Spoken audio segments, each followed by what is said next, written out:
G'day guys, welcome to Mick the Middleman. Today we have something special. We're going to stand up behind the bar, have a chat with a fellow YouTuber called Dissecting Who.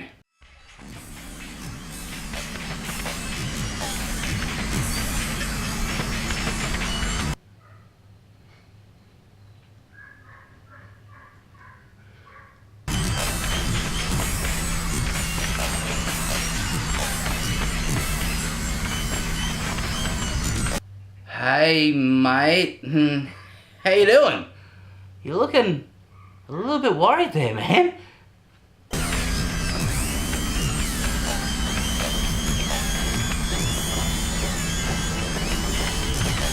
Okay, it looks like we might have some technical difficulties here.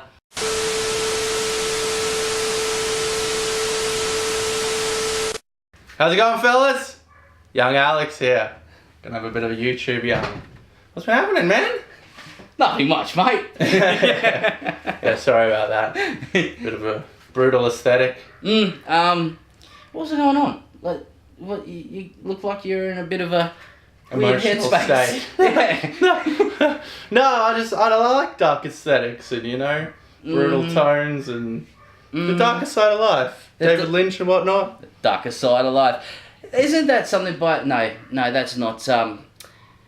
Holy Grail. Not National Lampoons. Who are those guys? I can't remember. Is it a movie?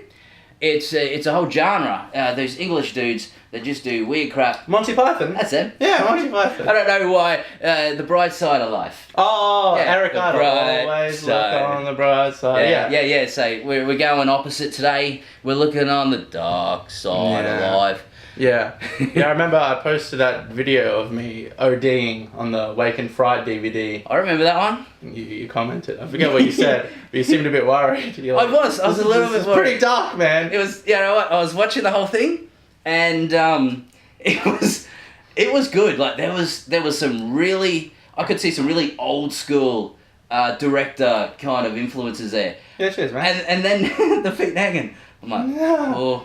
oh, this is a little dark.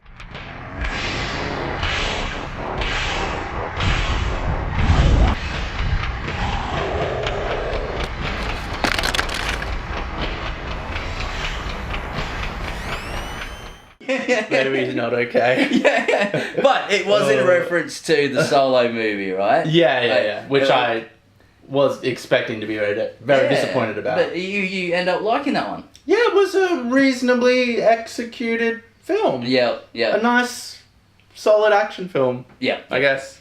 Yeah, I was a bit worried about that because Solo's such a trusted character. Yeah, well, it's Harrison Ford. I mean, for me, Harrison Ford is such an iconic and pivotal character for me in my childhood. Yeah. And now you're casting some other guy? Yeah. It's a fucking... Solo is Harrison Ford. It's not this guy. Yeah. And I don't know what it is with Hollywood at the moment trying to downgrade Harrison Ford because even in Blade Runner, right? He nearly got taken over. He was in there for a little bit of a cameo, but his character essentially has been taken over. Yeah. So it's all like, okay, thank you, Harrison. Pass it on to someone else and just go sit in the corner and have your custard. You know, that's what it's feeling like. He is an old man. He's getting there, eh? He's getting there. You can tell in some of the interviews he's very, very grandpa. Yeah, he's always been a cranky man. Now he's a cranky old man. Yeah, true. He's finally fit into his aesthetics. Which is good. Yeah. Hey, come on! But yeah, I still love Indiana Jones. Oh, Indiana Jones was massive for me as a child. Yeah. Big input. Yeah. Big impact, sorry. Impact. I'm going to review them later on, but it's going to be hard to be objective about them. Yeah. Because I'll just be gushing over them like, it was you go amazing. you go into it straight away, like, Harrison Ford, legend. Yeah. And, you just kind of forgive all the other little indiscrepancies and... Oh, there's a major plot hole there. Who cares? Look at his jacket. Yeah. This is badass killing Nazis. Yeah, I'll have to try to examine that from a more critical angle and try to throw aside my childhood and the impact and all that. Yes. We'll see what happens. Which sounds very much your style. Just throw away the childhood and look at it on a different, darker perspective. Oh, yeah. Nice. Well, is there any movies that you're looking forward to that are coming up this year? They just announced that Patrick Stewart is coming back to Star Trek as Captain Jean-Luc Picard. Oh, really? Yesterday. So that was fucking massive. I love Patrick Stewart, and that character and that actor was just sublime. But I don't know what it's going to be. It could be good or bad. It's probably like 2 years off at the moment. But we'll see. But I'm fucking excited. So what happened to the Star Trek Discovery? Well, you got Star Trek, right, which is like a really nerdy, analytical, actual science fiction, then talking about quantum physics and stuff. Yeah. And they kind of rebooted it for like a new audience. And it's just a shitty action film. I saw the first I thought, like, this looks like it's going to be a movie, but not a really kind of storyline based movie, just kind of following a flow that they usually, they're kind of just following these kind of things and didn't really take it anywhere else. So I stopped at, I think, episode 3. I got 2 episodes in. I did a review. It's down in the description or it's somewhere. It's on YouTube. Check it out. You can find it. But what I like about Star Trek, it didn't have. But whatever, man. I know they need to move on and do their own thing. I got 500 episodes of Star Trek that still exists. But cheers to you, man. I've been watching some new shit. We met at the Bottle where you work. Yes, I work at a BWS, which is just flogging alcohol to the masses. We came in one day and I think we were discussing about a spirit. Like usually when people just stare at a spirit or something, I ask what's going on, and then we just started talking and really hit it off, and I really liked him. And we started watching his channel because I started doing my channel. I think December last year, but that was just... I didn't really start doing it. You're doing the gaming streaming stuff. It was just a bit of gaming up there. I didn't actually know what I wanted the channel to be because I just stopped doing the stuff with my daughter on her channel, which is Mick and CJ's Candies and Toys. If you want to check it out, I'll be putting some new stuff up in there soon. So we kind of stopped doing that around then. I went to New Zealand for my cousin's wedding, stuff like that. Came back with a new passion, but the problem is I came back with a new illness too. So I came back with a bug from over there, and I was on holidays, I had time off, I had time to do it, but then I felt like shit for like 3 weeks. It was a slow start, and now I get onto... I'm starting to go lives, and lives seems to be where I'm getting a bit of traction kind of instantly. So a lot of guys over in America I go lives on all the time with. So I started doing my own, and they jump on mine. It builds the watch minutes up. That's kind of what I need at the moment. I'm quarter way there to the 1,000 subs to be monetized. True. So 250 something subs I think I have. And if you're not subscribed, please click that subscribe button. Hit that subscribe button. Hit that bell so you get notifications when Mick the Middleman puts up new videos. Please like, subscribe, and in the comments tell us. Tell us what you would. I'm really enjoying it now. I didn't want to put too much money into it because I knew it was going to be so much. It is going to be a year or so before I got any money back out of it. And I'm playing a 4-year plan at the moment. It's just slow, grindy. Doing what I do, it's a niche, you know. You got like the nerdy aspect of it, but then you tune in and I'm saying cunt and drinking beer. Which the kids love that shit. Yeah, so it's kind of a niche within a niche. But I'm not going to do top 10 videos or anything, you know, so just do what I do as it comes. It'll come or it won't. And your channel might even evolve. You might even get influencers somewhere else. Oh, yeah, definitely. You know what, that might be something I want to incorporate. Like me starting to do the little skits and funny stuff. I only did that. I only did that for myself. Yeah, the other day. What were you drinking from? One of these little. Yes. I was drinking the pink cocktail glass. Yeah. Mick, what are you doing? Nothing. Tell me you're not drinking out of a pink cocktail glass. Don't worry about it. So I had the pink cocktail glass, and then I was in the middle of a review. And I was washing all my glasses and a vase I had, and thought, hey, this could be interesting. So I set them all up, and it was like, no, I'm not an alcoholic. I'm a craft beer drinker. I'm a hobbyist. There's a difference. Yeah, there's a difference. And they were just things that I kind of... I might try this and see how it goes, and then try it, and then go around the other side, do some... I don't write anything down or do anything like that, which I need to. If I start writing it down, I might actually have decent little skits. Those ones are okay, but if you really analyse them, they don't make overly the amount of sense with some of the reactions because it's kind of 2 or 3 different edits put into one. Yeah, you're trying to just trying to make something out of the 4 minutes worth of. That's fair enough. Yeah. What? yeah. Film a bunch of random shit and figure it out in editing. Yeah, that's fair enough. So that's what I did, but then I'm going to start structuring it a bit more. So I might get some more comedy on the channel, and I might get some more comedy with other people. Like I think some comedy skits with you might go pretty well. We could attempt something. We could go. I'll have to kill myself at the end. Oh yes. It can't be too funny. No. It needs to be dark and depressing. Yes.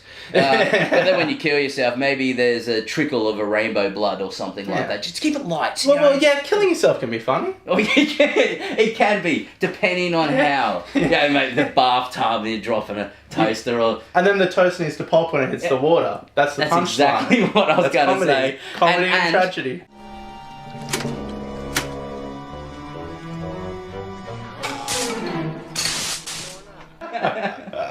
But what got you into doing YouTube? My mate Steve, the people who watch my channel know Steve. I do Stargate reviews with him, a bunch of other movie stuff. People who watch my channel know who Steve is. Everyone loves who Steve is. Sorry, that's an inside joke. Different Steves. Yeah. There's 3 now. Yeah. Oh, there's 3 Steves. Yeah, the Steve's right. My Steve. My Steve. Not my Steve. I watched this Plinkett review of Star Wars, and it's an hour and a half breakdown of Star Wars Episode 3. And I'd never really watched something on that analytical level from just like a nobody, a random guy doing it in his bedroom and chucking it up on the internet. And I started watching their channel. It's called Red Letter Media. They have like fucking 1 million subscribers, and I don't need to fucking give them any advertisements. But what ended up happening is I started looking forward to their reviews more than movies. Oh, nice. Because Hollywood's just shoveling out fucking shit, you know? Batman vs Superman, I'm going to pay fucking $30 to go and see that. Yeah. I'm a major DC Marvel fan. Superhero is my jam. Yeah, true. And I'm glad to be alive right now. But the problem is with that is, it's getting shoved down our throats. It's getting diluted to what it should be. And they're just let's make this person a woman, and then let's make this person something totally different to what their core character is in any comic book or any adaptation. And yes, some of it could work. I think I can't remember off the top of my head. There's 1 or 2 kind of things that worked in that way, but then every other one just went to shit, and it only got the money it got because of the cast or the brand that's in it. Not the movie. Not the movie. So I love all this stuff now, but it's getting trashy. You're getting tired of Marvel Cinematic Universe and their rate of pumping stuff out? I am, but I'm getting more sick of the TV pump outs. Oh, okay. I'm not watching any of that. I'm trying to watch most of them. Try. But there's a lot of them that it just seems like a NCIS or something like that, not a superhero thing. Yeah, like, fair enough. Yeah, okay, Luke Cage, the Black Lightning. Black Lightning's got some great aspects to it, but it's not comic book, and Black Lightning is comic book. So, I don't know. I'm still on the fence. They need to make it better, because I know they have to start something off to go somewhere and finish. First season is building a lot of ideas normally, and then that'll trickle into something later on, hopefully. Iron Fist, I get Iron Fist. Don't get me started on fucking Iron Fist. But but anyway, I love this genre we're in at the moment, but it is getting a little bit over the top because oversaturated. Anyone who is not into this stuff as much as I am is going to get sick of it, and basically it's going to be like the whole Twilight thing. It's like, get this shit off the screens. We're over and done with this shit. But I want it to stay, because it needs to get better. Now that finally, after 10 years, Marvel's actually going to get into the shit that they've been preparing for to get into. Yeah, not just origin movies. Yeah, it could get better. Yeah. Well, they're going into the cosmos and full expanding, and the scope is going to be bigger now, so I'll give it a go. Everyone has AIDS!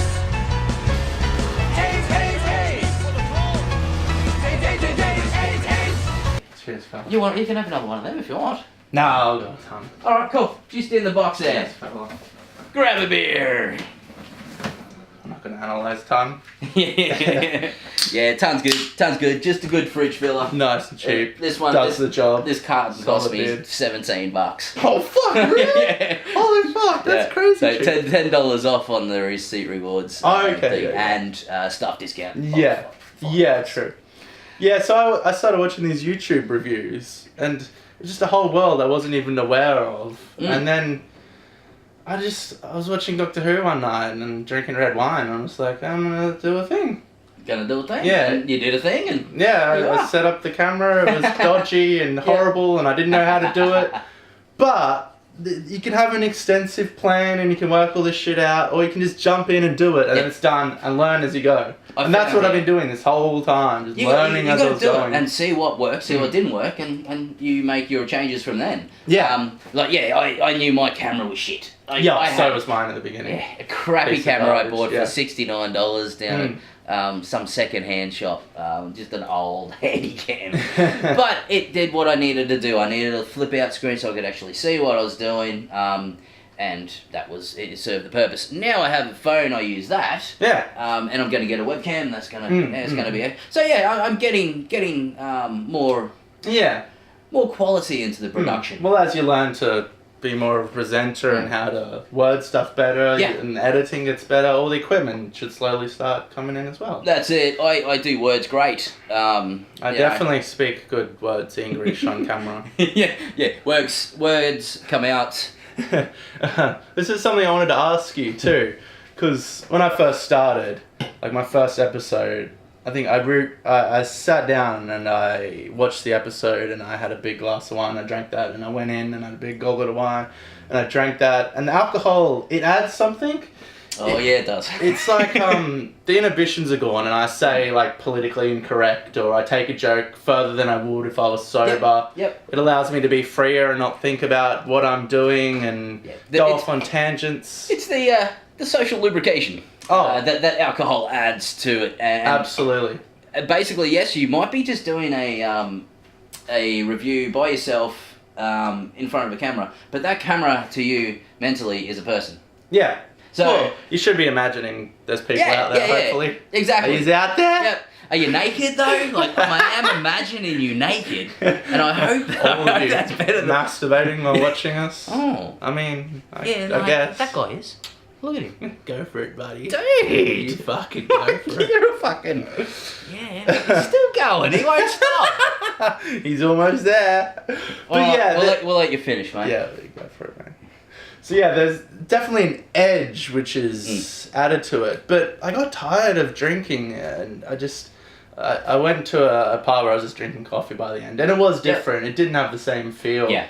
And the last review I did have a glass of wine. And when I do reviews with Young Marky, we're always fucking 8 beers deep. But I was going to ask you, do you ever get sick of drinking?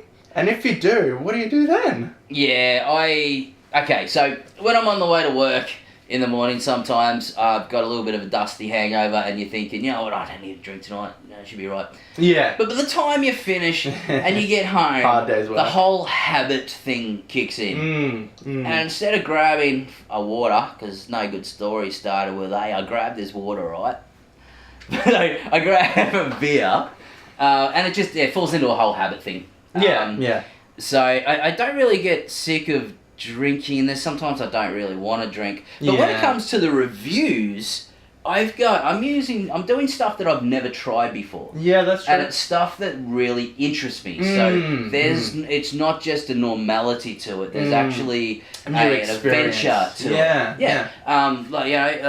This is actually one. I don't know why I haven't put this in the bin yet.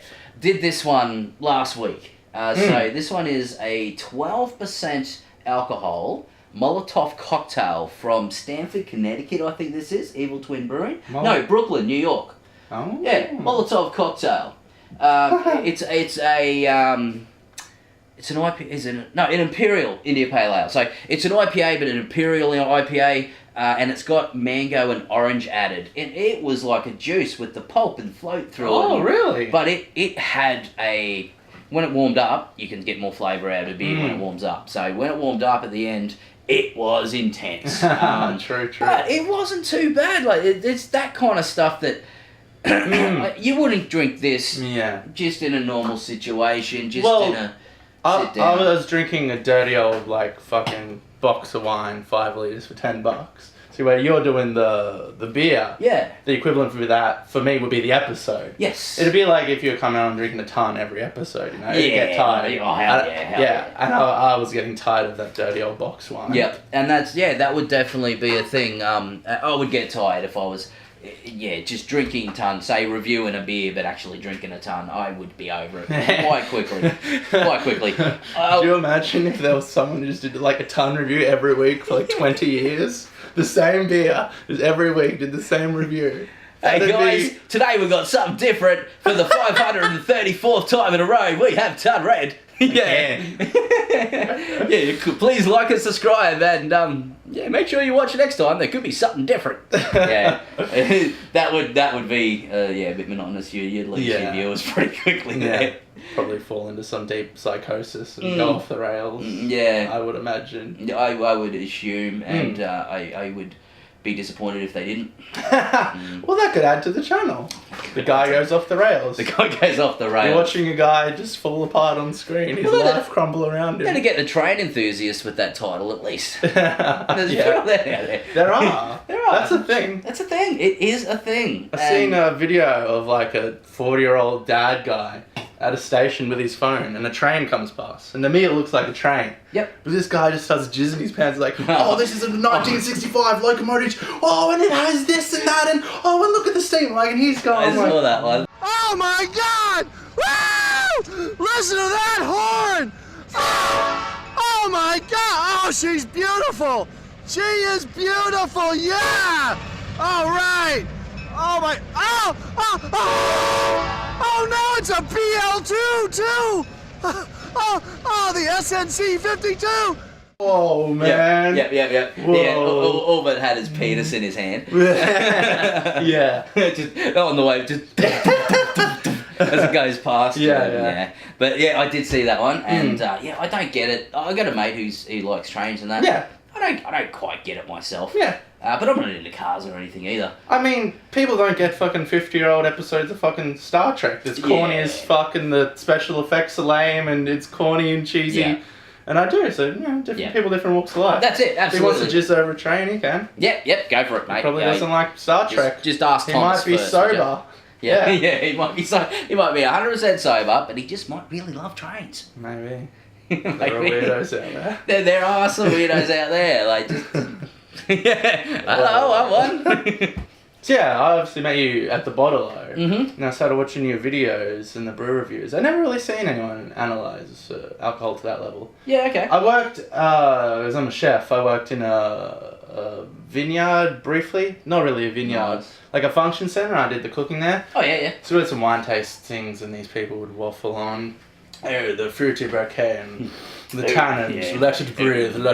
The oak on the palate just gives me a little stiffy. Yes, taste coconut, Alice, coconut. I was like, dead grapes. Dead grapes. Yeah, I taste dead grapes and ethanol. Ribena, mate. So watching your reviews, you're really knowledgeable about all that stuff. How did you get into it? Was it the Bottle-O first and then you got into it? Or was there a pre-love and then into the Bottle-O? When it comes to craft beer, craft beer is definitely something that I've gotten a love of being within the business. And Steve from work, he's been a great help with that because he got into it. And then he was starting to tell me about Dragged you into that world. Yeah, and I'm like, I'm a willing dragger. Take me, Steve. So I got into it that way, and then we went to me, Steve, and the Steve, as we like to refer to ourselves, SMS, Steve McSteve. I see what you did there, Well played. Yeah, we have a message for you. Basically we went into Brisbane. We all magically had the same day off, so we went into Brisbane, into Milton, and we did the Ether, went to the Ether Tap House. And the Newstead one. Yeah, one near Sunny Stadium there. Yeah. So I was basically filming while I was in there, and those guys, in both places, was so awesome. They ended up giving us some freebies, free drinks, free stuff that were very hard to get. Ether gave us a tour of the place while we do it, so I got that in the video as well. Yeah. It was awesome. So that kind of built on the curiosity I had. It built a love because I just had a great day sitting down filming the videos for 8 hours, the Newstead one, because there was so much footage because we were drunk. So there was a lot of editing with that one. Film the squirrel, film the squirrel. Get back to the editing. You're like, why did we film the squirrel? I don't know, but he's in there.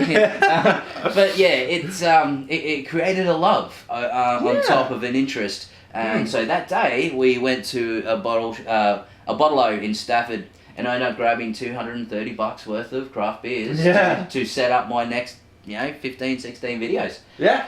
And since then, I've had reps come in. So reps from Modus Operandi, White Brick, and I think that's about it. Give free products for reviews. Oh, that's that. Yeah, they more have given it to the BWS side of things to try to get in there, but because I said I could do a review on it as well, I got a full 4 different mix pack from Modus, which would have cost me $30 for these beers, and that's that was awesome. Nice. And I'm going to get into. I need to send a bunch of messages to breweries around the place about trying to get some sort of sponsorship or some sort of backing or something with it. And I need to figure that. I need to pick someone's brain that knows how to do that kind of stuff and what to ask for. Yeah. Basically, it's like, I got $10,000 and I want one beer every day. Like you can't just. Yeah, you need to know the limit to ask. Yeah. Yeah, I'm kind of on the opposite page. I have the BBC come in and say, "Can you please stop using our footage?" Yeah.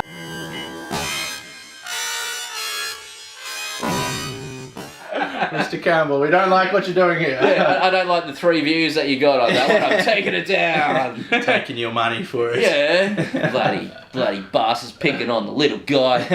Yeah, no, that's awesome, man. Always like someone who's good at what they do, Yeah. Rather than watching the Kardashians and just sit there and do nothing. Watch someone with their craft. Yeah. No pun intended. Yeah. See what he did there? See what he did there? I saw what he did there. Huh? Yeah, I love talking to people about, they come in with spirits, whiskey and all that kind of stuff. I love finding something. I'm a salesperson, but I'm not trying to push something I need to sell onto you. I'm trying to find something that you want. Yeah. And that's what I enjoy, and that's why I get people coming back. And Well, that's how you met me and Jasper, the other guy, the big beard guy. Yes. So you'll know if you watch my stuff. I cut an embarrassing video of him in here.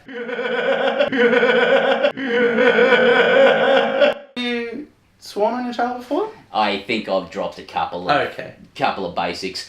I have, while I'm doing the review, I have gone, that's fucking fantastic. And then instantly I've gone, that was bloody great. Just to get that in the edit. Sit down and edit. Which one should I use there? And I've tried to keep it a little bit less. Yeah. But sometimes that's what brings people in. But you can be over the top and a bit too far. But I've started, in a couple of videos I did last week, all of a sudden I've just started using crikey. Yeah, that's a good one. Yeah, I was ripping that one out straight after Steve died, and it was hilarious. Be in the classroom, stub my toe and be like, crikey, and everyone's like, Dazoon. He's a national icon, man. A dead one. A dead national icon. Sorry, Steve. Sorry, Steve. But did some good work with conservation and animal education and stuff. Absolutely. You know what? I've been living here for 20 years, and Aussie Zoo's just down the road. I've never been.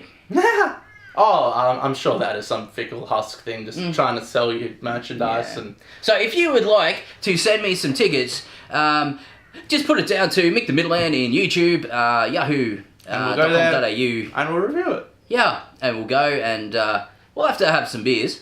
We'll have to have some beers. But if you want a review and you get your name out there, because you guys are your name isn't known around the world, right?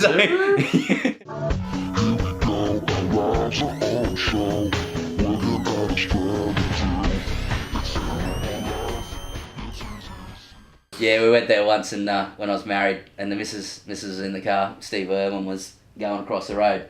She's like, window down, Steve! And Steve's just like, shit. Straight inside. Yeah, probably dealt with that stuff all the time. I'd run away from my ex too. I hope you're watching. Hope you watch it. Give us a big thumbs up. So yeah, basically just fell into it and really found a joy and a passion. I used to be in a band, so I was writing music and had an artistic outpoint. Yep. That stopped, and then just creating videos and doing these things really filled that creative void in me. I never thought I had a creative void until I started doing things, and then when I stopped doing it with my daughter, I'm like, I feel like I need to do something. And I enjoy what I do now. I have a giggle to myself. There's so many giggles edited out of my videos. Yeah. Where I do something and it's like, oh shit, I can't put that up. Oh, holy shit, that packs a punch. It's so good to just pick other people's brains. Well, this is what I'm doing, guys. I'm not one of the lives. I didn't know, I was a little bit muddled on where I wanted the channel to go, there was a certain aspect where I sculled my beer at the end of a review every time, right? And what do you say, what's the line? Because you do it like... Don't forget, guys, enjoy your beers. Don't forget, guys, enjoy your beers. Have a great day, and don't forget, enjoy your beers. Enjoy your beers. Enjoy your beers.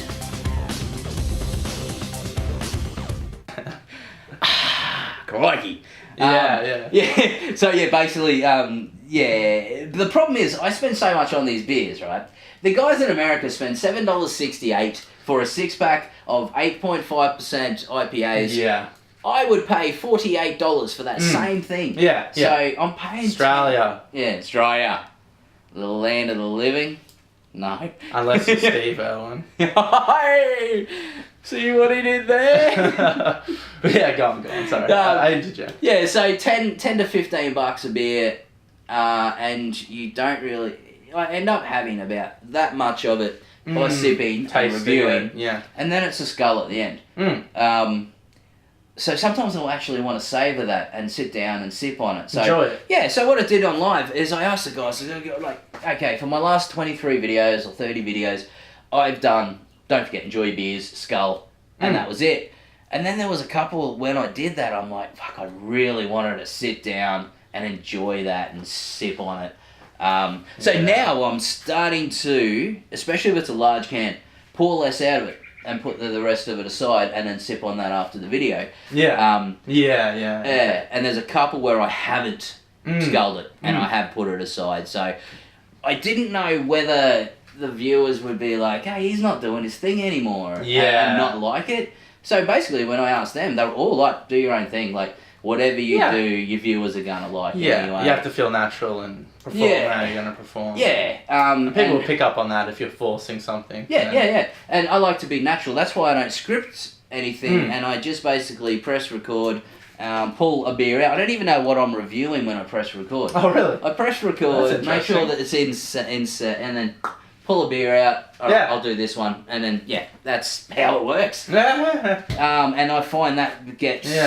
I thought that was the best way to do it, just being so natural, but I think it needs to be a little bit more structured, even just a skeleton structure. I sit down and make this book is filled with fucking notes and notes. Some episodes have 3 pages and stuff. But I go off script all the time. Oh yeah, exactly. I don't like staying on script. I'm very much... There are certain phrases and words... Specifically, I want to use sometimes for a certain shot or cinematography or lighting where it's it invokes this emotion specifically.